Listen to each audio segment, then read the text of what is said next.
Bonjour tout le monde, j'espère que vous avez passé un bon week-end. Donc, on a très bien commencé le mois aujourd'hui avec un gain de 1175 $ pour ma part. Et on se retrouve tout de suite sur l'analyse du marché. Donc, comme on peut voir, à cause des tarifs, on a eu un gros gap qui s'est créé. Donc, on est en 15 minutes sur le Nasdaq comme d'habitude.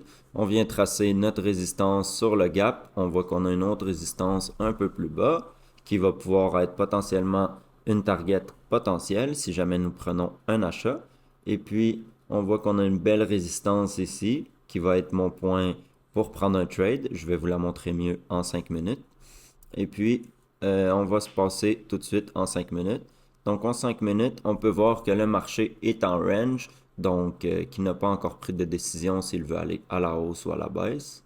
Donc, vous voyez ma résistance et mon support. Si le marché brise mon support, je vais prendre comme d'habitude une vente. Et si le marché brise ma résistance, je vais prendre un achat. Et puis pour la target, comme d'habitude, c'est relatif. On va voir qu'est-ce que le marché est prêt à nous donner aujourd'hui. Aussi, aujourd'hui, il va falloir être quand même prudent parce que comme vous pouvez voir, on a deux nouvelles économiques, une dans 15 minutes après l'ouverture de la session et une autre 30 minutes plus tard à 10 heures. Donc, je vais être prudent et si jamais je prends des trades, comme d'habitude, je vais les gestionner pour ne pas être dans le trade durant la nouvelle ou du moins être à break-even mon stop loss. Donc, on a notre cassure. Je viens de rentrer en position d'achat.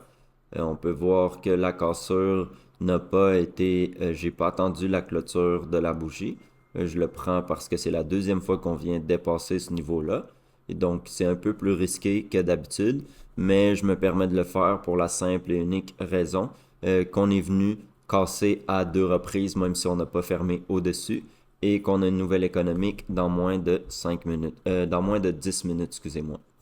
Donc, comme d'habitude, ma zone de profit est environ à 50-60 pips, ce qui est l'équivalent de 100-120 points. On peut voir, on est très bien dans le profit. Donc, vous voyez, j'ai pas de stop ni de take profit sur le graphique, mais sachez que maintenant, avec le nombre de pourcentage de profit que j'ai, je vais pas laisser le marché revenir contre moi et me sortir en perte. Et je vais prendre mon trade, donc un beau petit gain de 175 $.